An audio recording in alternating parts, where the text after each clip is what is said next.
Bulletin के आगाज में आपको बताएं कि वज़ीर-ए-आज़म शहबाज शरीफ, विभागीय वज़रा और फील्ड मार्शल सैयद आसिम मुनीर के सैलाब से मुतासरा इजला सवात, बोनेर, शांगला और सवाबी के दौरे वज़ीर-ए-आज़म और आर्मी चीफ को खैबर पख्तूनख्वा में रेस्क्यू रिलीफ ऑपरेशन पर तफसीली ब्रीफिंग दी गई।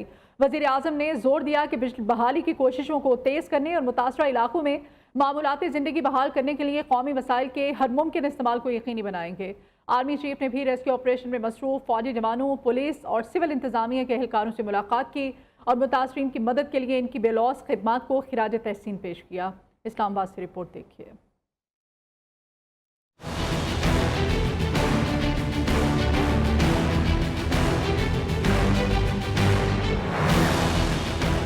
वज़ीर-ए-आज़म शहबाज शरीफ, वफाकी वज़रा और फील्ड मार्शल सैयद आसिम मुनीर के सैलाब से मुतासरा इजलास सवात, बोनेर, शांगला और सवाबी के दौरे। वज़ीर-ए-आज़म और फील्ड मार्शल को खैबर पख्तूनख्वा में जारी रेस्क्यू और रिलीफ ऑपरेशन पर तफसीली ब्रीफिंग दी गई। वज़ीर-ए-आज़म ने कहा, तजावुज़ात लकड़ी माफिया और गैर कानूनी कानूनी इंसानी जानों के ज़िया का बड़ा सबब है। माहौलियाती तबाही का बायस बनने वालों के खिलाफ सख्त इकदाम नागजीर हैं। सैलाब से अमवात पर हर आंख अश्कबार है। जाँ भक अफराद के वुरसा से इजहार अफसोस करता हूँ। पिछले चंद दिनों में ये जो वाक़यात हुए हैं उससे पाकिस्तान की हर आंख अश्कबार है। 700 से ज़ायद हमारे बहन और भाई अल्लाह को प्यारे हो गए हैं। मैंने ये वाज़ेह हदायत दी है, जो भी हमारे वसाइल हैं वो अवाम के खिदमत में हमें इसको निछावर करने हैं। वज़ीर-ए-आज़म ने कहा, वफाकी हुकूमत और पाक फौज इस नाजुक वक्त में भरपूर ताउन फराहम करने के लिए पुरअज़म है। वज़ीर-ए-आज़म ने मसल्ह फौज और सिविल इंतजामिया की अनथक मेहनत को सराहा। वज़ीर-ए-आज़म ने बहाली की कोशिशों को तेज करने और मुतासरा इलाकों में मामूलाते जिंदगी बहाल करने की जरूरत पर जोर दिया। कहा, कौमी वसाइल के हर मुमकिन इस्तेमाल को यकीनी बनाया जाए। चीफ ऑफ आर्मी स्टाफ ने भी रेस्क्यू ऑपरेशन में मसरूफ फौजी जवानों और सिविल इंतजामिया के एहलकारों से मुलाकात की और मुतासरीन की मदद के लिए इनकी बेलोज खिदमात को खराज तहसीन पेश किया। कहा, इस जिम्मेदारी को इंतहाई लगन के साथ निभाया जाए। सैलाब मुतासरा खानदानों की मुश्किलात कम करने के लिए कोई कसर न छोड़ी जाए।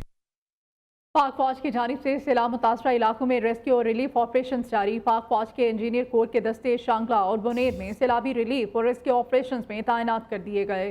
रेस्क्यू ऑपरेशन के बाद पीर बाबा बाईपास तमाम किस्म की ट्रैफिक के लिए खोल दिया गया।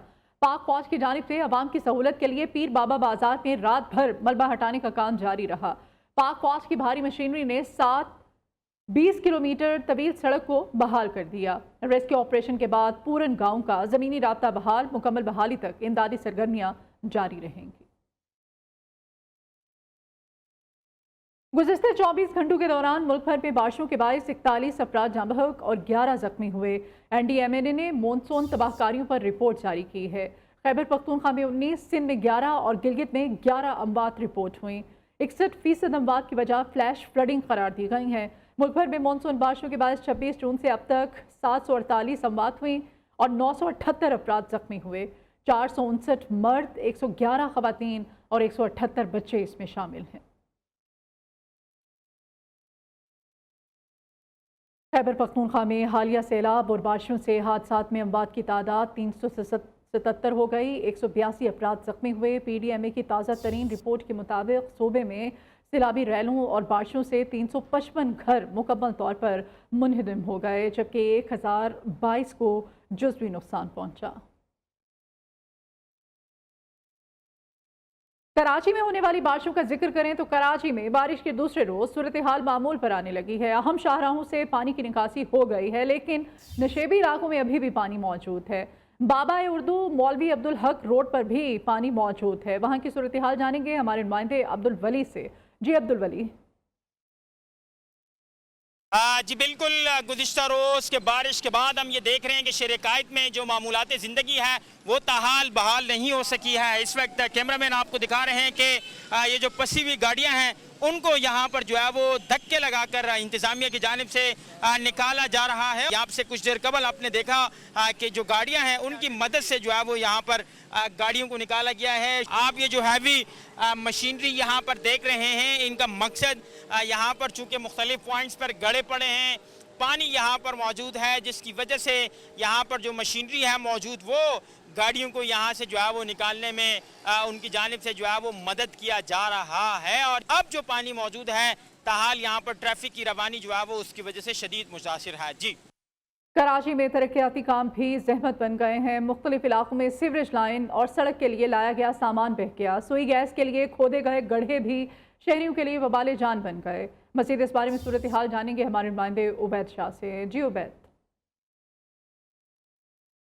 मैं ज़िला कोरंगी के मॉडल कॉलोनी मॉडल रोड पर मौजूद हूँ। यहाँ पर सेवरेज लाइनों के डालने का काम का आगाज़ हुआ था, ताहम ये देखने में आया है कि शदीद बारिशों की पेशेंगोई के मुताबिक महकमा मौसमियात ने पहले ही अलर्ट जारी कर रखा। गुज़िश्ता रोज़ होने वाली जो बारिशें हैं उनकी वजह से वो तमाम जो खाम माल यहाँ पे पड़ा था वो तकरीबन बह चुका है और जगह जगह तरक्याती काम की वजह से जो गड्ढे खोदे गए थे उनमें पानी जमा है, जिसकी वजह से शहरियों को शदीद मुश्किलात है। यहाँ का एक ट्रैक पहले ही बंद कर दिया गया था। कैमरामैन अमजद अगर आपको दिखाएंगे, दूसरा ट्रैक था जो कि दो तरफा ट्रैफिक के लिए इस्तेमाल हो रहा था, लेकिन इस वक्त भी आप यहाँ की सूरत हाल देख सकते हैं कि यहाँ पर आगे जाके आपको काफ़ी पानी मिलेगा। इस वक्त मॉडल कॉलोनी का एक ट्रैक जो है वो ट्रैफिक के लिए खोला गया था, लेकिन सूरत हाल ऐसी है कि यहाँ से भी ट्रैफिक का गुजरना इंतहाई मुश्किल है। जी,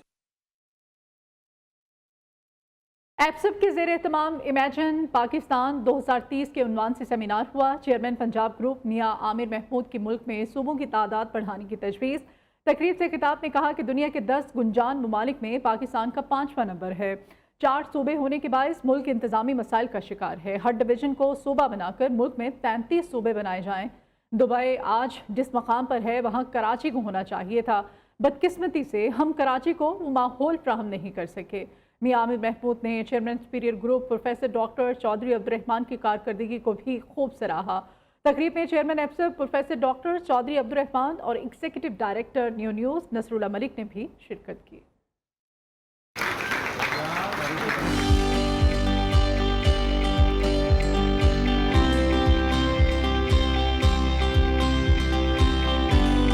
पाकिस्तान की हायर एजुकेशन प्राइवेट सेक्टर की नुमाइंदा जमात association of private sector universities of Pakistan के ज़ेरे एहतमाम इमेजिन पाकिस्तान 2023 के तहत पाकिस्तान चैलेंजेस, इम्कानात और नई राहें के इनवान से लाहौर में सेमिनार का इनकाद किया गया। मियाँ आमिर महमूद ने इजहार ख्याल करते हुए कहा, कराची को अलग करके सिंध में नया सूबा बनाना चाहिए। पाकिस्तान में 33 नए सूबे बनाए जाएं। पंजाब के हर डिवीजन को एक सूबे का दर्जा देना चाहिए। इससे अवाम के मसाइल कम और नई लीडरशिप सामने आएगी। जो आज दुबई है, कराची को ये बनना था। और किस लिए बनना था? ये एक सी पोर्ट है और इसके पीछे इतनी बड़ी दुनिया लैंडलॉक्ड है। तो कराची था जो इस आधी दुनिया को सर्व कर सकता था, लेकिन हमने जो उसका हाल कर दिया वो तो हमने तो रहने के काबिल भी उसको अनफॉर्चुनेटली नहीं छोड़ा। लेकिन आज भी अगर आप उसको प्रोविंस बना दें तो उस शहर के अंदर ये पोटेंशियल आज भी है कि वो तरक्की करेगा। और वो मैं नहीं कहता दुबई बन जाएगा, फलां बन जाएगा, लेकिन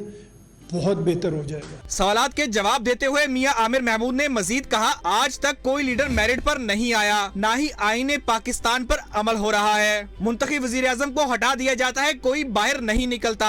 मुल्क की बेहतरी के लिए हर फर्द को अपना किरदार अदा करना होगा। किसी को पकड़ना या छोड़ देना हमारी तरजीहात नहीं होनी चाहिए। पाकिस्तान की तरक्की के लिए लीडरशिप क्राइसिस पर काबू पाना और इंतजामी इस्लाहात करना होंगी। तो हम ये प्रपोज कर रहे हैं कि आप हर डिवीजन को प्रोविंस बना दें। उसी का कमिश्नर वहाँ पे चीफ सेक्रेटरी हो जाएगा, उसी का आरपीओ जो पुलिस ऑफिसर है वो वहीं का आईजी बन जाएगा। तो ये जो ऊपर की लेयर है आपकी आज के पंजाब की, और इसकी ये अबॉलिश हो जाएगी, ये ख़त्म हो जाएगी। ये इस बात का भी जवाब है कि बहुत से लोग ये सवाल करते हैं कि जी आप जब हर डिवीजन को बना देंगे तो ये 33 डिवीजन और 33 प्रोविंसेस बन जाएंगे। बहुत बड़ा एक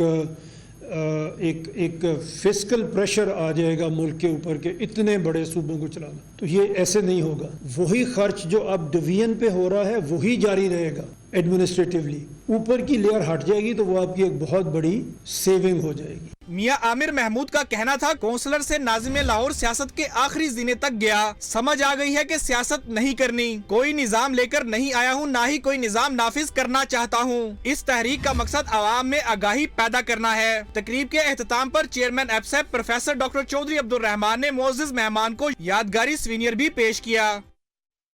वज़ीर आला पंजाब मरीम नवाज शरीफ का पुलिस को जापान पुलिस की तर्ज पर इंफ्रारेड और अल्ट्रासोनिक टेक्नोलॉजी से लैस करने का फैसला सामने आया है। ट्रैफिक मैनेजमेंट, हादसात पर काबू पाने, मौसमियाती सूरत हाल से पेश की आगाह करने के निज़ाम से भी लैस किया जाएगा।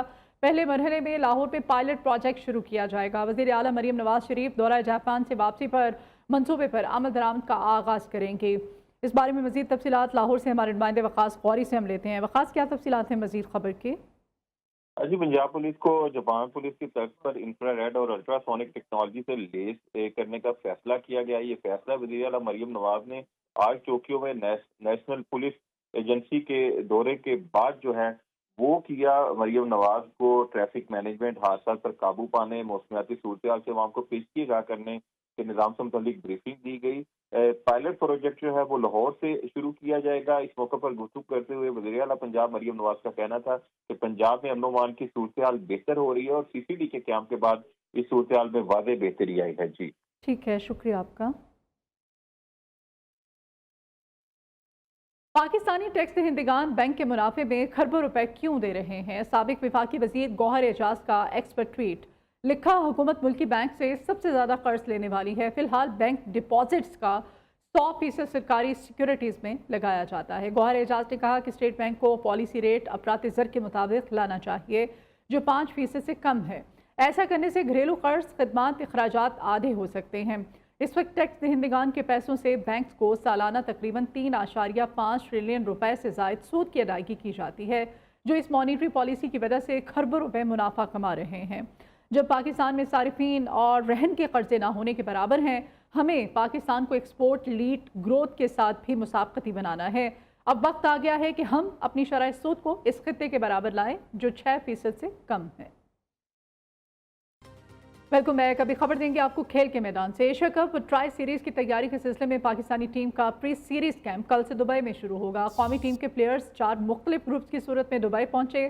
दुबई में प्री सीरीज कैंप 27 अगस्त तक जारी रहेगा। कैंप के दौरान इंट्रा स्क्वाड मैच भी खेला जाएगा। ट्राई सीरीज का आगाज़ 29 अगस्त से होगा। इब्तिदाई मैच पाकिस्तान और अफगानिस्तान के दरमियान खेला जाएगा। स्वीडन में 113 साल पुराने चर्च की मुंतकली, तारीखी इमारत की मुंतकली और हैरान कुन लम्हात देखने के लिए लोगों की बड़ी तादाद उमड़ आई। इंजीनियर्स और वर्कर्स ने चर्च को कामयाबी से दूसरी जगह मुंतकिल कर दिया। चर्च को एक से दूसरी जगह मुंतकिल करने में कई घंटे लग गए। इस बुलेटिन से इतना ही।